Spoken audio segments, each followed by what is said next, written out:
So you have Syria and you have Turkey. They're going to argue it out. Maybe they're going to fight it out, but our men aren't going to get killed over it. And just one other thing, they've been fighting for hundreds of years. We're not a police force. We're a fighting force. We're the greatest fighting force ever. I spent $2.5 trillion over the last almost 3 years rebuilding our military. When I took it over, it was a mess. It was an absolute mess. It was totally depleted. You know that. A lot of people know that. Honest people all know that. We have a great modern military, but that doesn't mean we're going to waste it. It doesn't mean we're going to deplete it like we did before with these crazy, endless wars. And Syria doesn't want Turkey to take its land. I can understand that.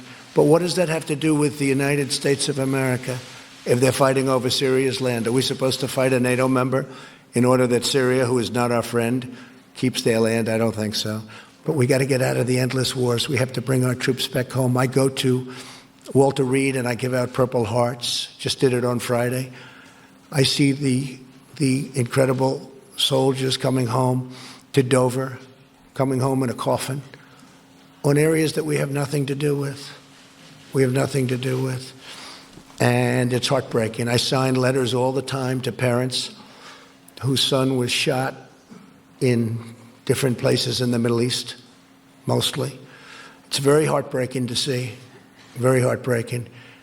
So I've said it, and it's through strength, not through weakness. Much harder to do what I'm doing. I could be like all of these others. Oh, just leave them there, leave them there. No, I can't do it. Much easier for me, much probably politically better for me just to say we'll leave a lot of people there and we'll fight. They don't even know what they're fighting for. It's much more difficult politically. It's not politically expedient. It's just the opposite. And I have people even on my side, they want to fight. I say, why are we fighting? I don't know. They don't even know.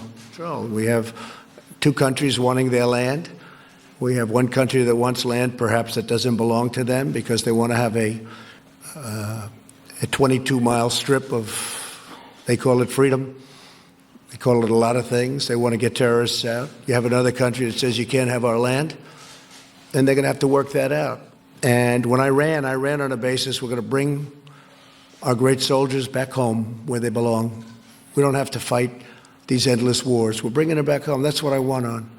And some people, whether it's you call it the military-industrial complex or beyond that, they'd like me to stay. One of the problems I have, and one of, for instance, with the witch hunt, you have people that want me to stay. They want me to fight forever. They do very well fighting. That's what they want to do, fight. A lot of companies want to fight because they make their weapons based on fighting, not based on peace. And they take care of a lot of people. I want to bring our soldiers back home. And I will say this, that Russia, Iran, Syria, and to maybe a slightly lesser extent, Turkey, they all hate ISIS as much as we do. And it's their part of the world. We're 7,000 miles away. I campaigned on bringing our soldiers back home. And that's what I'm doing. That includes other places, too, many other places. Statutorily, it takes a period of time. Diplomatically, it takes a period of time. But, you know, we're in many countries, many countries. I'm embarrassed to tell you how many. I know the exact number, but I'm embarrassed to say it because it's so foolish. We're in countries, we're protecting countries that don't even like us.